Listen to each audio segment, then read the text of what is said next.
Oi gente, tudo bem? Sou a doutora Daniele Fabretti, sou médica endocrinologista e vim aqui a pedido do canal Mãe Sabe das Coisas para conversar um pouquinho agora com a família toda. Com pai, mãe, vovó, tio, tia, criança, com todo mundo. Eu vim conversar, na verdade, sobre um problema bem sério de saúde pública, principalmente no Brasil, e que a gente tem visto uma piora muito importante nos últimos anos. Então a gente vai conversar um pouquinho sobre obesidade e no final do vídeo eu vou dar umas dicasinhas de como a gente ficar um pouquinho mais saciado e melhorar a qualidade da alimentação. Então, gente, assim, a gente tem dados de 2002 e 2003, 20 anos atrás, né, onde 4 entre 10 pessoas tinham excesso de peso. E isso correspondia mais ou menos a 12% dos adultos. Os dados que a gente tem hoje da última pesquisa feita pelo IBGE, que foi de 2019, antes da pandemia, já mostra que 6 em 10 adultos já têm excesso de peso. E isso equivale, gente, a 96 milhões de pessoas no Brasil com obesidade. É muito alarmante. Obesidade, ela não é uma questão de estética, ela é uma doença crônica que merece toda a atenção do mundo. Ela não é uma questão de se olhar no espelho somente e ter as alterações que a gente sabe que acabam impactando na saúde psicológica, né? Como a gente sabe que os pacientes que têm obesidade têm um índice de depressão e ansiedade maior, mas a gente também tem aumento de hipertensão, aumento do risco do diabetes, das artroses e artrites, de apneia do sono, de doença cardiovascular. A gente tem aumento do risco de morte precoce e principalmente também de alguns tipos de câncer.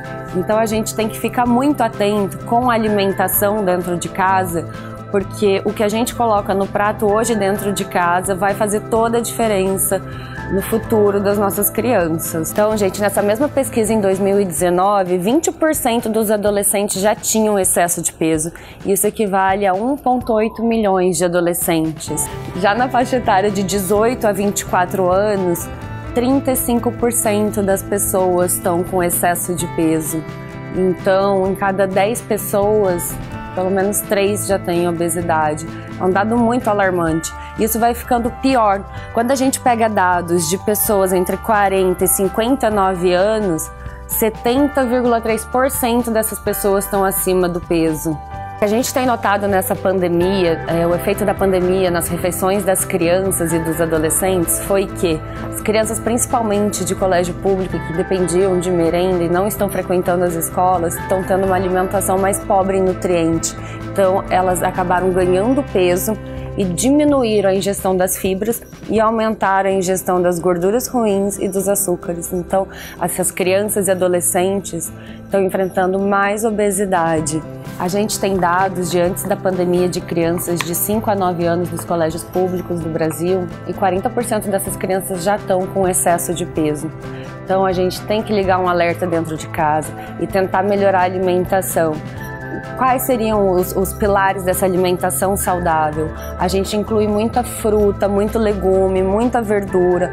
É difícil às vezes para algumas crianças, porque tem a questão do paladar, mas sempre tentar reintroduzir o alimento de diversas formas.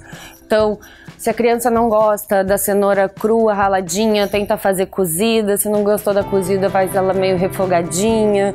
A gente vai tentando diversificar e mudar a textura do alimento para essa criança ingerir. Tentar aumentar também o consumo de fibras dessas crianças. Isso a gente consegue através de frutas ou até de farelos que a gente pode acrescentar, né? Então aveia, que é uma ótima fibra alimentar e que tem um custo muito baixo. Além disso, a gente tem que tentar acrescentar as gorduras boas na alimentação dessas crianças.